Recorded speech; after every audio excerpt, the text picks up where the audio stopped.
beyond the edge of reality lies a story of ultimate conquest, a story of war and friendship. It was 1997, and Squaresoft released Final Fantasy VII after years of being creatively stymied on Nintendo platforms.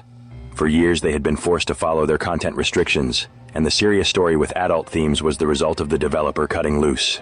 This was Squaresoft's golden age, the fifth console generation, which saw the Japanese developer deliver some of their most bold and interesting experiments. Just how did they follow up on their biggest success that cemented them as the biggest Japanese developer of all time? By adapting an obscure horror novel into a genre bender of an RPG during the Resident Evil craze. To say that Parasite Eve came out during Squaresoft's creative peak would be an understatement. The mid to late 1990s was when the venerable developer released Iron Hander, Bushido Blade, Xenogears, Brave Fencer Musashi, Threads of Fate, and Chrono Cross, a sequel to one of the most beloved Super Nintendo RPGs of all time. Squaresoft was unstoppable. Around the same time when Final Fantasy VII was a smash hit, the J-horror phenomena had begun to take hold. This was likely when the original novel of Parasite Eve must have gotten into the midst of Hironobu Sakaguchi. Whatever wild hair he had up his ass from developing Final Fantasy VII must not yet been plucked, because there are many striking similarities between it and what would become his take on Parasite Eve. The stark and gritty streets of New York carry a vaguely familiar atmosphere felt in Midgar's industrial concrete urban nightmare. Between both games, there are plot details that center a protagonist who is simply just trying to find out who they are, and villains that have a strong theme focused on motherhood. Parasite Eve was originally marketed as a cinematic RPG, which was just shorthand for Hollywood-style production values and flashy pre-rendered cutscenes. The way the game begins, it is easy to see why Squaresoft thought that they had made something so unique at the time. To this day, if you wanted to play something like Parasite Eve, your only option is to just play Parasite Eve. Even its sequels do not look or play anything like the original. The story begins during a Christmas night at the opera, and our girl Aya is about to go on a date with her hunky idiot boyfriend. The pacing is pitch perfect, as things go bad very quickly when Eve is introduced, and uses mitochondrial powers to burn all the patrons alive. It isn't long before players have Aya chase this creature through the opera house, down into a sewer, and end up fighting a mutant alligator beast. There are truly gut-wrenching visuals to see. If Capcom was influenced by George A. Romero's Night of the Living Dead for Resident Evil, then Squaresoft takes their inspiration from John Carpenter's The Thing. There are guys that are burned into a twitching, crispy husk, and in the same area you can see a poor rat undergo what looks like to be the most agonizing transformation ever put in a video game. There is an eeriness to exploring the abandoned New York streets during Christmas, a time that is usually teeming with life and optimism. Yoko Shinomura's music has a jazzy coolness to it that compounds on the unique setting, enhancing the atmosphere in ways that few games can. As Aya roams, she can get into random battle encounters that are prefaced with a tense heartthrob.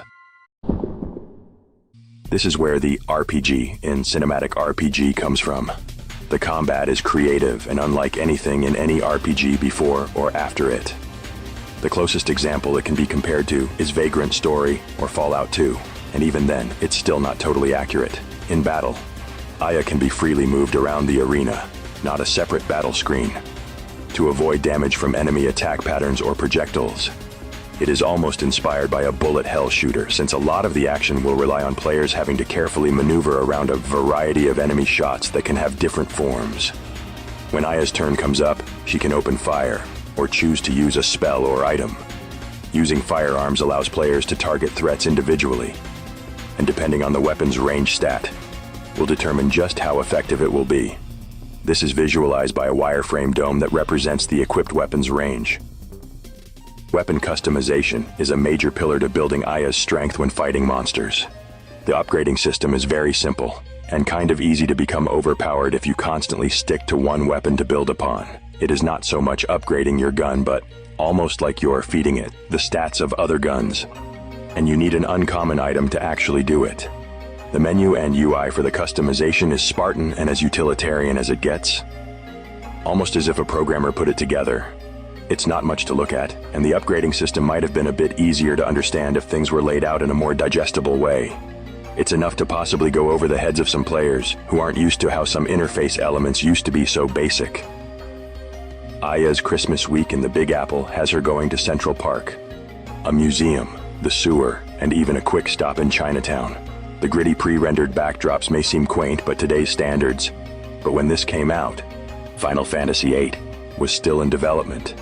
Having realistically proportioned human characters in a game this scale was cutting edge at the time. Only 90s Squaresoft was so bold to go for it, and push art and technology forward to achieve their vision. The amount of expression put into the body language is still impressive today, when considering just how limited and crude these models are. There was no way to express much in facial detail, so animators had to focus on posing and gestures to give the impression of how a character might be delivering their dialogue.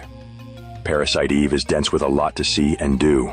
There is never a wasted moment. The pace is deliberate and confident to enhance the sense of mystery and dread. Moments of high stress and tension are earned, with the highlight being the police station and the showdown with the mutated police dog Shiva. If you do dive into Parasite Eve, you'll find that the easy-to-pick-up gameplay is satisfying, and that customizing guns and armor has nigh-endless possibilities. In New Game Plus, all of Aya's gear carries over, so the potential to endlessly build the perfect gear is there to keep a hardcore gamer going. Why would anyone want to continually power up the main character in subsequent playthroughs in an action RPG that does not scale with the player? To try to survive the Chrysler Building, of course. This Art Deco dungeon has 77 floors of randomized madness. This bonus dungeon is so long that it eclipses the core game's length, and it is festooned with the most powerful encounters and the hardest boss in the game. Completing it will reveal a few major plot points that also serve as the story's epilogue, or what some might consider the true ending. Attempting the Chrysler Building is hardly worth the time and effort for what you get for completing it. Sadly, the scene that plays out is mostly just text. There is no bonus CGI animation, no shower scene, no extra unlockable. All you get is a different credit sequence. This content is thankfully optional, and is an interesting way to test out some of the incredibly illegal guns that Aya can make. If this game was made today, the Chrysler Building would have been paid DLC. The absurd amount of content that it provides does add a substantial value to what is already an excellent and unique game. Anyone interested in playing a very different kind of RPG that melds with survival horror should check out Parasite Eve. It is shorter than most RPGs, clocking in at about 7 to 8 hours.